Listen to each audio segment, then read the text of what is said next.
You hear about CRM technology all the time, right? Customer relationship management. It's supposed to be this huge game changer, the thing that revolutionizes how a business connects with its customers. But here's the crazy part. For a whole lot of companies, that revolution, it just never happens. So today, we're going to dig in and find out why. Okay, so what are we even talking about when we say CRM? Because it's not just a piece of software you install. Nope, it's way bigger than that. It's really a whole business strategy. The magic word here is fuses. It's about bringing together your people, your processes, and your technology. And they all have to be working towards one single goal, making the customer the absolute center of everything. Think about your favorite local coffee shop. They remember your name, your order. Maybe they even ask about that big presentation you had last week. That feeling? That's what a good CRM system is trying to create, just on a much bigger scale. And this is a perfect way to visualize what's going on. You've got your marketing team over here, your sales team over there, customer support somewhere else, and they're all collecting little bits and pieces of data.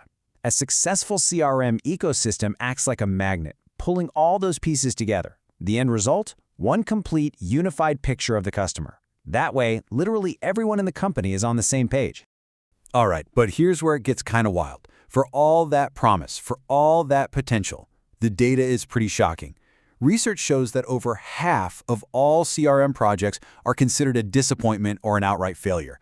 Yeah, you heard that right, more than 50%. That's a huge, huge number, and you can bet it's an incredibly expensive mistake for a lot of companies. So that's the big question we're tackling today, isn't it? If the idea is so powerful and the tech is better than ever, why on earth are most companies failing at this? What's going on behind the scenes? What are these hidden barriers that keep tripping everyone up? Well, to make sense of this whole mess, the research gives us a really helpful framework. It's called the 4P roadblocks. And these 4Ps, they're the real reason these projects go off the rails. And here's the kicker. It turns out it has almost nothing to do with the software itself. Let's get into it.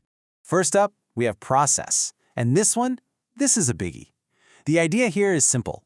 You can't automate a mess.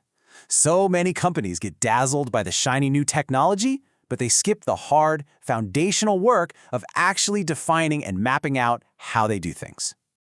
This quote just nails it.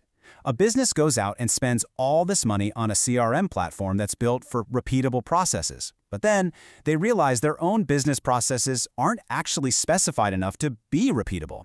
It's like buying a state-of-the-art engine for a car you haven't even designed yet. It's the classic cart before the horse problem.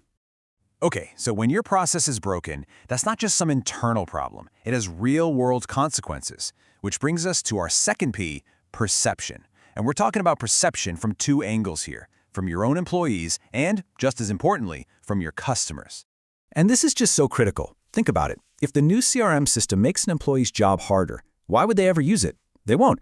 They'll find workarounds. At the same time, if the customer doesn't notice any improvement, if their experience isn't better, then what was the whole point of the project? You absolutely have to get a win on both sides of that coin. If you don't, the whole thing is a failure. And speaking of that customer experience, it's impossible to talk about that today without hitting our third roadblock, which is a huge deal: privacy. At its core, a CRM runs on customer data. So how you gather it, protect it, and use it, that's all about trust. You have to think of it like a bargain, right? A two-way street. Customers will share their data, but they expect something of value back. A better experience, a more personalized service, something. And on top of that, you have this massive responsibility to protect that information and be totally transparent about how you're using it.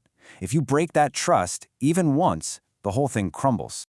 All right, our last P is politics. And no, we're not talking about gossip at the water cooler. We're talking about organizational politics, getting everyone aligned, having a clear strategy, and making sure this CRM project isn't just seen as some IT project that's happening in a silo. Just think about it. If you don't have real buy-in from sales, from marketing, from customer service, if the leaders of the company haven't clearly said, here is why we are doing this and what we expect to achieve, then what do you have? You have a really expensive piece of software just floating in a vacuum, completely disconnected from what the business is actually trying to do. Okay, so those are the four big roadblocks: process, perception, privacy, and politics. It's pretty clear that the software isn't the main problem. So what is the secret sauce? What's the real formula for making this work? Turns out the answer is actually pretty straightforward. And here you have it. This right here is the magic formula. And this is so important. A successful CRM project is 60% about your people, 30% about your process, and only 10% about the technology. Seriously, let that sink in for a second. The software, the thing that gets all the attention and all the budget, is literally the smallest part of the equation. It's just the tool, not the solution. This really breaks down the two completely different ways of thinking about this. On one side, you have the failed approach. They see CRM as just a tech project. It's all about features, budgets, deadlines. But the successful approach? They see it for what it is, a core business strategy. The focus is on creating a customer-first culture, getting everyone aligned, and creating real long-term value. And just to really hammer this point home, check out this quote from an expert in the field, Steve Horn. He says, "The biggest obstacle to the success of a CRM system is understood to be corporate culture. Technology comes second to culture." And that says it all, doesn't it? If your company's culture isn't truly ready to put the customer at the center of everything, then it doesn't matter how fancy your software is. It's not going to work. So, we've looked at all the ways these things can fail, and we've seen what it takes to succeed. What's the big takeaway? What's the one thing you need to remember? It's this.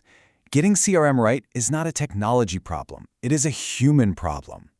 So, when you boil it all down, what do you get? Well, first, success is not about picking the right software. It's about having your processes locked down. It's about building a culture that genuinely cares about the customer. It's about getting everyone from every department to work together. The technology? That's just the tool that helps make it all happen. So, I guess the question to leave you with is this. Is your technology built to serve your business strategy, or is your business strategy being twisted and forced to fit the limits of your technology? Really think about that, because getting that one thing right, well, that changes everything.